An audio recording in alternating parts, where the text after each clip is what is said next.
मला आवड लागली काही कारण नसताना फरमाईश गाजर का हलवा। हॅलो फ्रेंड्स, स्वागत आहे तुमचं डिअर लाईफ या यूट्यूब चॅनलवरती। तर आपण बनवणार आहोत मस्त असं गाजरचा हलवा। तर सगळ्यात आधी मी घेतलेला आहे 1 किलो गाजर। ओके, मी इथं तुपाचा वापर करत आहे, साजूक तूप इथं यूज करून राहिलेलं आहे। जर तुम्हाला तुपाचं आवडत नसेल तर तुम्ही तुपाच्या ऐवजी तेलाचा सुद्धा वापर करू शकता, पण थंडीच्या दिवसामध्ये तूप खाणं जरा चांगलं असतं अशी माझी आजी नेहमीच म्हणते, म्हणून मी इथं तुपाचा वापर केलेला आहे।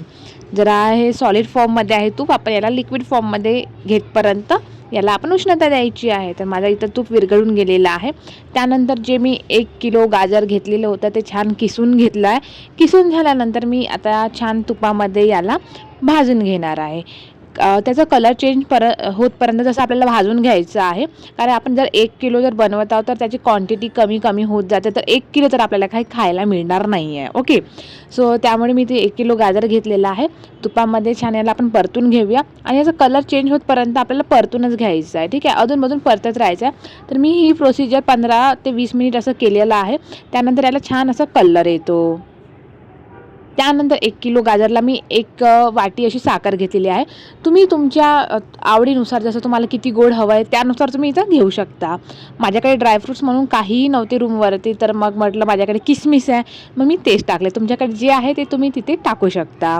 छान प्रकारे आपल्याला परतून घ्यायचं आहे आणि ते छान परतून घेतल्यानंतर साखर छान विरघळून जाते आणि पुन्हा आपल्याला 10 मिनटं चांगलं आपल्याला तिथे परतून घ्यायचं आहे। त्यानंतर मी इथं म्हणजे क्वांटिटी पुन्हा कमी होती, तर त्यानंतर मग आपल्याला त्या क्वांटिटीनुसार इथे दूध टाकायचं। तर मी ते दूध टाकून घेतलेलं आहे।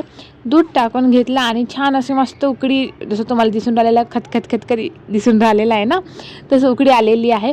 तर पूर्ण जो दूध आहे ना तो पूर्ण आटून जातो। एकदा पुन्हा परतून घ्यायचा आहे आणि पुन्हा आपल्याला 15 मिनिट ते ठेवायचं आहे। त्यानंतर जे दिसतं ना आणि जे हा स्मेल तुपामध्ये आपण जे भाजलेलं होतं गाजर, खूप मस्त अशी स्मेल आणि दिसायला पण आपला टेस्टी गाजरचा हलवा झालेला आहे तयार।